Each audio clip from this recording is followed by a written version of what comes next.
जय Hind friends. Live class नहीं हो पाई इसलिए क्योंकि नेटवर्क की दिक्कत है। इसलिए आप लोग इस वाले पोर्शन को या इस वाले टॉपिक को आप लोग इस वीडियो के माध्यम से देख लेंगे। इसका नाम क्या है? जर्मनी का एकीकरण ना। एक बार इसकी कैप कहीं खो गई है, इसको ढूंढ लेते हैं, 1 मिनट नहीं लगता है।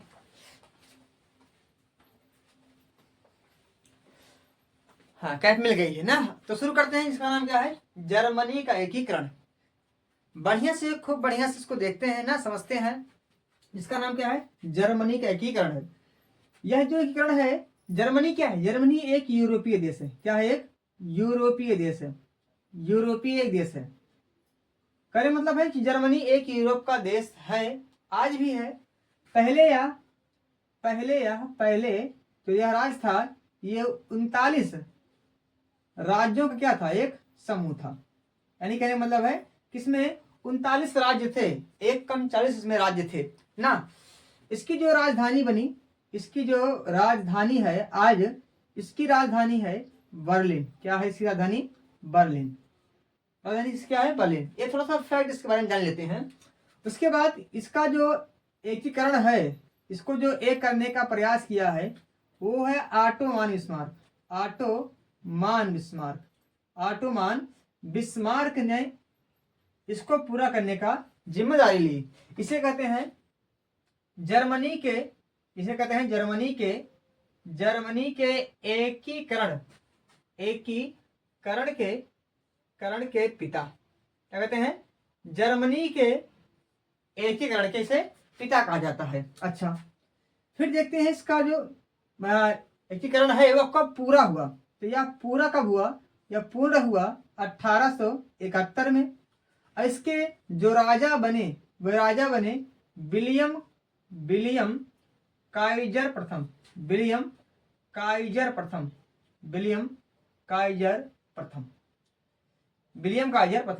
इसने में लगता है कि आपको कोई दिक्कत होनी नहीं चाहिए। ये बेसिक बातें कैसी बातें हैं? ये भैया जर्मनी के बारे में बेसिक बातें हैं, इसको आप समझ लेंगे। उसके बाद फिर शुरू करते हैं कि कैसे कैसे यहाँ पे जो लोगों के अंदर राष्ट्रवाद की भावना जन्मी, किस प्रकार जन्मी ना। तो हमें लगा कि जब पूरे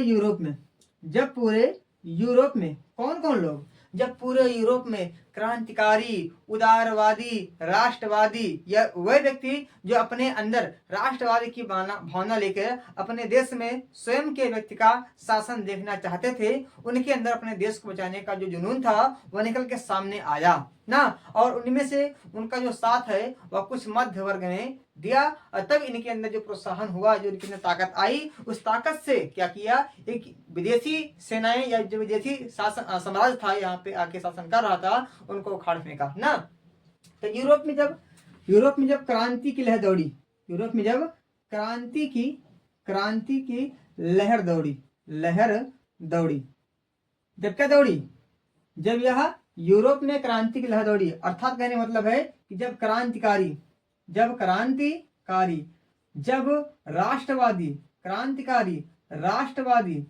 राष्ट्रवादी साथ साथ मध्यम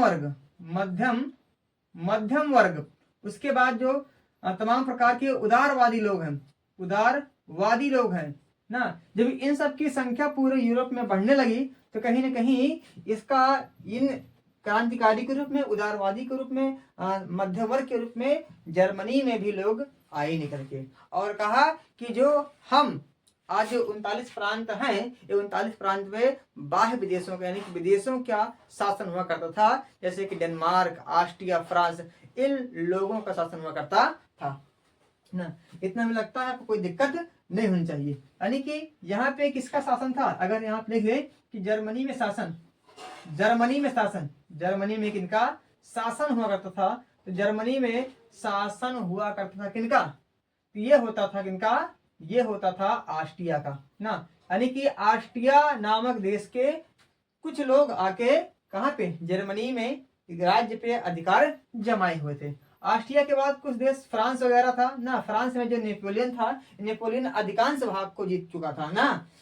उसके बाद फिर एक देश है डेनमार्क। क्या है? डेनमार्क। तो ये लोगों यानी इन विदेशी आक्रमणकारियों का जो बोलबाला है वह जर्मनी में था ना। जर्मनी में आप सुने होंगे, बाद में इतिहास जानेंगे, जिसका नाम क्या है, जिसका नाम है हिटलर। बड़ा ही तानाशाह था, बड़ा ही क्रूर शासक था, बड़ा ही मतलब एक प्रकार से अपने बातों को मनवाने वाला और साथ साथ लौह एवं रक्त की नीति अपनाने वाला जो शासक देखा गया तानाशाह में, आज तक किसी भी देश में ऐसा शासक नहीं देखा गया। वो एकमात्र शासक था जिसका नाम है रुडोल्फ हिटलर, जो कहाँ का था, जर्मनी का। उसकी कहानी आगे है। अभी जर्मनी बिखरा हुआ पड़ा है, इस पे अनेक अनेक देश के लोग आके शासन कर रहे हैं। तो अब देखते हैं कि इससे क्रांति जब फ्रांस में, जब पूरे यूरोप, सॉरी फ्रांस नहीं, जब पूरे यूरोप में राष्ट्रवादी, उदारवादी, मध्यम वर्ग और क्रांतिकारी लोग जन्म ले रहे थे, यानी कि आ रहे थे निकल निकल के अपने समाज से, तब जर्मनी में भी ये लोग निकल के आए और इनके भी दिमाग में यह माइंडसेट आया कि जिस प्रकार अनेक देश के लोग क्या कर रहे हैं, क्रांति कर रहे हैं, उसी प्रकार हम क्रांति करेंगे और अपने यहाँ एक ऐसी व्यवस्था लाएंगे जिसमें एक व्यक्ति का शासन होगा, चाहे वह राजा हो, चाहे वह संवैधानिक हो ना। तो इनके सबके दिमाग में ऐसी बात आई कि पहले क्या किया जाए, पहले हम अपना एक संविधान बना ले, एक संविधान बना ले और उस संविधान को राजा को सौंप दे। क्योंकि 1848 में जो फ्रांस क्रांति हुई थी, फ्रांस क्रांति में बाद में चीजें ऐसे आई थी ना कि लोगों का अपना एक समूह बना और उस समूह के माध्यम से गणतंत्र व्यवस्था आई फ्रांस में 1848 में। उसी प्रकार उसी के प्रभाव से जर्मनी के लोगों के मन में भी यह बातें आई कि जैसा फ्रांस कर रहा है वैसा हम करेंगे, अर्थात अपने यहाँ क्या करेंगे, अपने यहाँ हम संविधान बनाएंगे। लेकिन बशर्ते मेरे यहाँ जो संविधान चलाएगा वह राजा चलाएगा। इसको एक साफ भाषा में कहते हैं संवैधानिक राजतंत्र, यानी कि संविधान भी रहेगा लेकिन वह राजा के अनुसार चलेगा, राजतंत्र भी रहेगा। तो इसके लिए क्या किया गया, इसके लिए एक शहर है, इसके लिए एक जर्मनी का शहर है, जर्मनी का एक शहर है और उस शहर का नाम है फ्रैंकफर्ट। क्या नाम है, फ्रैंकफर्ट शहर, फ्रैंकफर्ट शहर है। वहां फ्रैंकफर्ट शहर में लगभग मई का महीना था 1848 में, मई के महीने में फ्रैंकफर्ट शहर में मई 1848 में क्या हुआ, कुछ संगठन के लोग, कुछ, क्योंकि जैसे हमारे यहाँ अगर देखा जाए, अगर सुना होगा आपने, तो हमारे यहाँ भी तमाम प्रकार के क्रांतिकारियों के गुट बने थे, संगठन बने थे ना। अभी आपने देखा होगा लाइव वाली क्लास में कि इटली के एकीकरण के लिए मैसनी ने क्या बनाया था, यंग इटली और यंग यूरोप। तो इसी प्रकार यहाँ पर भी तमाम प्रकार के क्या थे, संगठन थे। उन संगठनों के नेता हुआ करते थे, लीडर हुआ करते थे। तब क्या हुआ, जो यह संगठन है, जो यह संगठन है, इस संगठन के नेताओं ने कहा कि हम क्या करेंगे, सर्वसहमति से ना नेशनल असेंबली बनाएंगे और उस असेंबली में क्या करेंगे, उस असेंबली के माध्यम से हम संविधान का निर्माण करेंगे, संविधान का निर्माण करेंगे। अगर समझ में नहीं आया तो फिर से बताता हूं। जर्मनी शहर में, फ्रैंकफर्ट नामक शहर में मई 1848 में कुछ संगठनों के नेता इकट्ठा हुए। उन्होंने क्या कहा कि हम सर्वसहमति से क्या करेंगे, एक नेशनल असेंबली बनाएंगे और नेशनल असेंबली संविधान का निर्माण करेगी और यह संविधान राजा को सौंप दिया जाएगा और राजा बढ़िया शासन बढ़िया से करेगा ना, अर्थात क्या होगा, संवैधानिक राजतंत्र होगा। तो इसलिए उन्होंने जो यहाँ 18 मई को बैठक हुई, जो यहाँ पे 18 मई 1848 में जो बैठक हुई वो सेंट पॉल नामक चर्च में हुई, कहाँ पे हुई, सेंट पॉल नामक चर्च में हुई। राजा की मतलब इन लोगों की, इन नेताओं की, इन सदस्यों की, क्रांतिकारियों की जो बैठक हुई कहाँ पे हुई, सेंट पॉल नामक चर्च में हुई, जो कहाँ पे है, फ्रैंकफर्ट नामक शहर में है। अब यहाँ पे 831 सदस्यों को क्या किया गया, सदस्यों को निर्वाचित किया गया।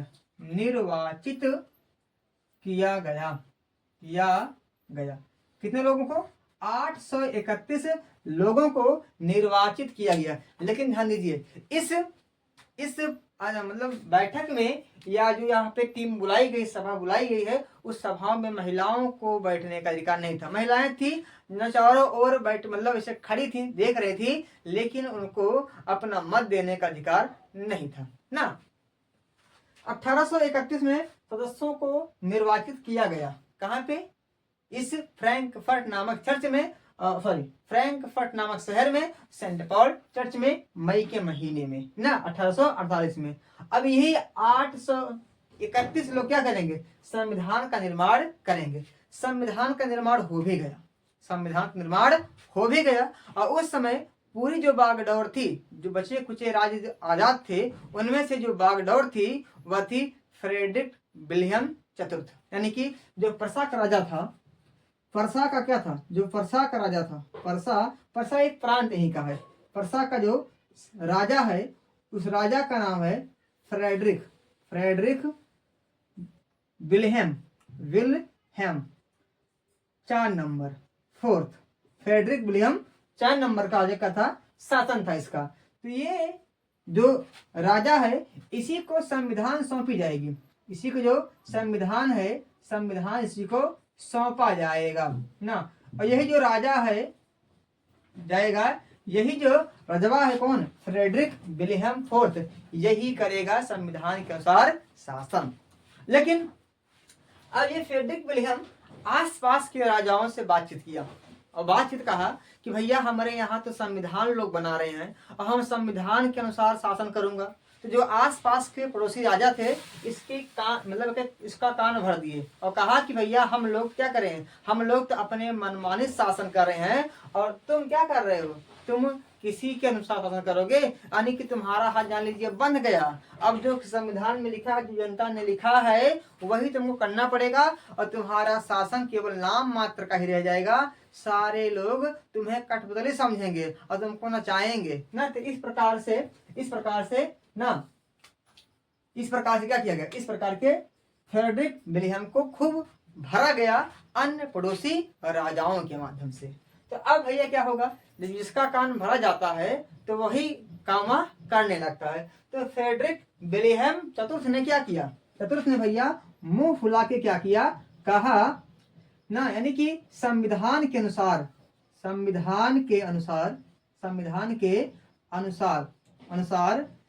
शासन को क्या कर दिया? शासन को अस्वीकार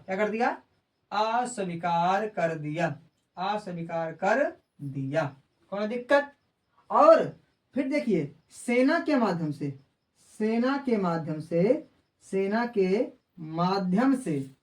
माध्यम से संसद को, इस नेशनल असेंबली को भैया भंग करवा दिया।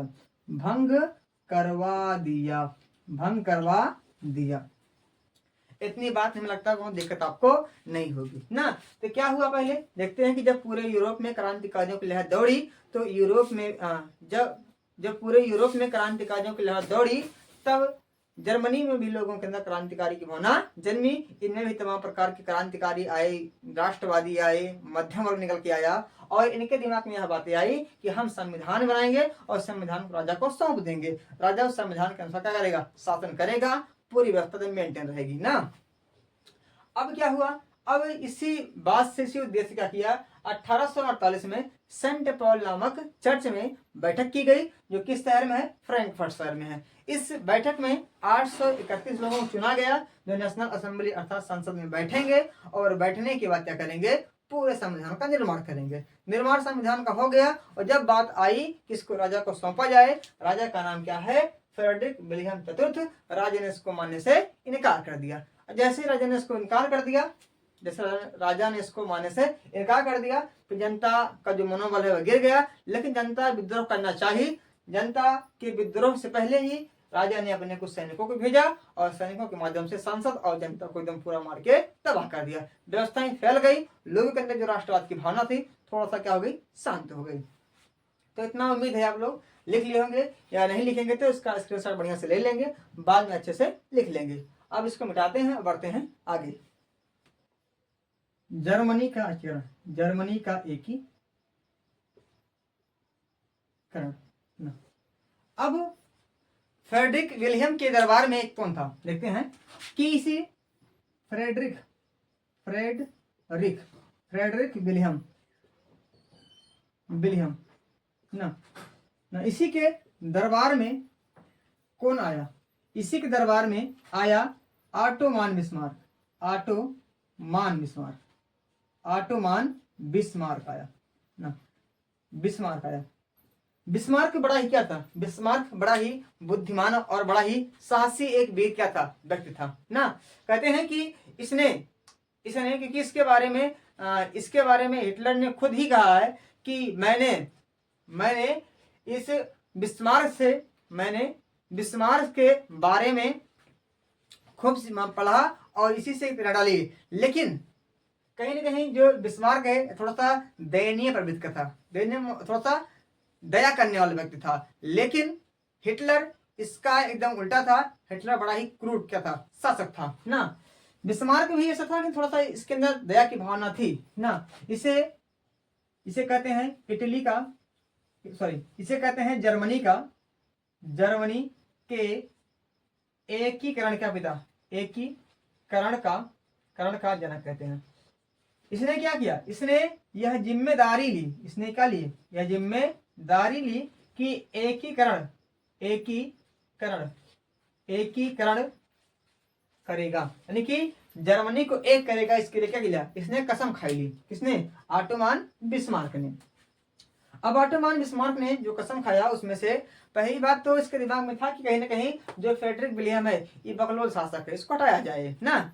लेकिन अब क्या हुआ ना, पहले जो 39 प्रांत हैं, 39 प्रांतों के जो अलग अलग शासक हैं उनको हटाया जाए और संपूर्ण स्थान पे अर्थात संपूर्ण जर्मनी में किसी एक आदमी क्या हो, शासन हो। यह बात इसके दिमाग में चल ही रही थी वैसे ना। इसने क्या किया, इसने अपना पूरा जोर लगाया ना, दिमाग लगाया और खूब बढ़िया से राजा को भरा। राजा को भरने के बाद यह सेना को क्या किया, इकट्ठा किया, सेना को प्रेरित किया और इसके बाद यह आक्रमण कर दिया। आक्रमण करने के बाद कहते हैं यह लगभग 7 वर्षों तक, लगभग यह सप्तवर्षीय यानी कि 7 वर्षों तक क्या लड़ा है, युद्ध लड़ा, यानी कि 7 वर्षों तक यह युद्ध लड़ा ना। पहला इसका युद्ध जो हुआ था वह हुआ था 1864 में, हुआ था 1864 में। यह ना परसा, क्योंकि यह राजा कहाँ का है, राजा है परसा का। ये उसका क्या है, प्रधानमंत्री है। क्या है, प्रधानमंत्री है। क्या है, प्रधानमंत्री। परसा प्लस डेनमार्क से क्या हुआ, युद्ध हुआ। और युद्ध में क्या हुआ, युद्ध हुआ और युद्ध में कौन जीत गया, युद्ध में भैया बिस्मार्क क्या हो गया, बिस्मार्क हो गया विजयी। क्या हो गया, बिस्मार्क हो गया विजयी। उसके बाद फिर इसका एक युद्ध हुआ 1866 में। ये किताब में आपको नहीं दिया गया है। ये परसा के बीच हुआ और किसके बीच हुआ, ऑस्ट्रिया के बीच हुआ। परसा और ऑस्ट्रिया के बीच में हुआ। और यह भी जो युद्ध हुआ, इस युद्ध में भी कहीं ना कहीं बिस्मार्क की नीतियां काम आई और क्या हुआ ना, बिस्मार्क क्या हो गया, बिस्मार्क हो गया विजयी। क्या का बिस्मार्क हो गया विजयी। उसके बाद फिर 1870 से 71 के बीच ना फ्रांस से क्या हुआ, फ्रांस से क्या हुआ, फ्रांस से परसा का युद्ध हुआ। मतलब हर में देखिए, हर तरफ कौन है, परसा और परसा ना। ये युद्ध हुआ और इस युद्ध में फिर कौन जीत गया, इस युद्ध में फिर क्या हो गया, बिस्मार्क जीत गया। बिस्मार्क की क्या हुई, बिस्मार्क विजयी हुआ। अच्छा, अब तीनों युद्ध को जीतने के बाद यह दक्षिणी भाग, उत्तरी भाग और भी ऐसे कुछ प्रांत थे। क्योंकि कहते हैं कि जो फ्रांस था, फ्रांस का कब्जा न दक्षिणी वाले भाग पे था और इसका जो ऑस्ट्रिया कब्जा है यह उत्तरी वाले भाग पे था ना। और कुछ प्रांतों पे क्या था, कुछ प्रांतों पर इसका कब्जा था, किसका, डेनमार्क का। यानी कहने मतलब है जो 1864 में युद्ध हुआ डेनमार्क और परसा का, यानी कि एक तरफ बिस्मार्क था, एक तरफ डेनमार्क की सेना थी। कहीं ना कहीं कुछ प्रांत, क्योंकि 39 कुल था, 39 में से 2-3 प्रांत पे डेनमार्क के थे, इनको हटाना है, उनको मिलाना है। उसके बाद संपूर्ण भाग में, उत्तरी वाले भाग में ऑस्ट्रिया के लोग बसे हैं, हैप्सबर्ग बसा है, इनको भगाना है, इसमें भी भगाने में सफल हुआ। और फ्रांस के मतलब जो फ्रांस है वह जर्मनी के कुछ दक्षिणी भाग में क्या है बसा हुआ है। तो प्रसा के जो राजा मतलब जो प्रसा का जो यह प्रधानमंत्री है बिस्मार्क, यह फ्रांस को हटाया कहाँ से, जर्मनी के दक्षिणी वाले भाग से। और इस प्रकार 64 से युद्ध शुरू हुआ और लगभग यह 71 तक युद्ध हुआ। और इन तीनों युद्धों में पहले किससे हुआ, पहले हुआ डेनमार्क से, फिर हुआ ऑस्ट्रिया से, फिर किससे हुआ, फ्रांस से। इन तीनों युद्धों में क्या हुआ, बिस्मार्क क्या हुआ, विजयी हुआ। और अंत में क्या हुआ, अंत में भैया एक बैठक हुई, वर्साई की संधि हुई। वर्साई की संधि पूछते हैं कब हुई थी, तो 1871 में वर्साई की संधि हुई। वर्साई की संधि होने के बाद शीश महल में क्या हुई, शीश महल में बैठक हुई। और इस बैठक में कौन आया, इस बैठक में आया राजकुमार आया था ना, राजकुमार इस बैठक में था ना। अब राजकुमार कोई व्यक्ति नहीं है, राजकुमार था, राजा था, और साथ साथ बिस्मार्क था और कुछ सेना थी, क्या थी, कुछ सेनाएं थी। बैठक हुई और बैठक कब हो रही है, 1871 में रही, जब संपूर्ण भाग की विजय प्राप्त हो चुका है तो बैठक हुई इस महल में। और कब हुई, 1871 में। और इस बैठक होने के बाद बिस्मार्क ने क्या किया ना, बिस्मार्क ने जर्मनी का नया जो राजा है वह किसको बना दिया, विलियम काइजर, क्योंकि जो राजा था उसका नाम क्या है, विलियम काइजर फर्स्ट, इसको राजा बनाया गया। और फिर अपना क्या बना, प्रधानमंत्री, कौन बना, बिस्मार्क बना, क्या बना, प्रधानमंत्री बना ना। यहाँ पे संविधान बनाया गया, यहाँ पे ना नया कानून बनाया गया, ना। इसमें सभी को समानता क्या था, सभी को समान अधिकार था, नागरिकों को समान अधिकार था। और इस प्रकार 1871 में क्या हुआ, जर्मनी का एकीकरण क्या हुआ, पूर्णतः पूर्ण हो गया। ये कहानी किसकी है, ये कहानी है जर्मनी की। तो उम्मीद है बहुत ही कम समय में आपको यह कहानी बढ़िया से समझाई है। अगर कहीं कोई दिक्कत है तो बता देंगे कहीं कि हमको यहाँ पे दिक्कत है ना, कमेंट इसमें कर देंगे, तो उस सारी परेशानी को मैं एक फिर वीडियो के माध्यम से दूर करूंगा। हमें लगता है कि किसी प्रकार की दिक्कत अब यहाँ पे होने वाली नहीं है। तो इस वीडियो को बढ़िया से देख लेंगे, लिख लेंगे, जहाँ समझ में नहीं आया है दोबारा से इसको रोक कर फिर पीछे करके फिर देख लेंगे ना। तो इतना आपके लिए है, मिलते हैं नेक्स्ट क्लास में। तब तक के लिए जय हिंद, जय भारत, स्वस्थ रहें, मस्त रहें।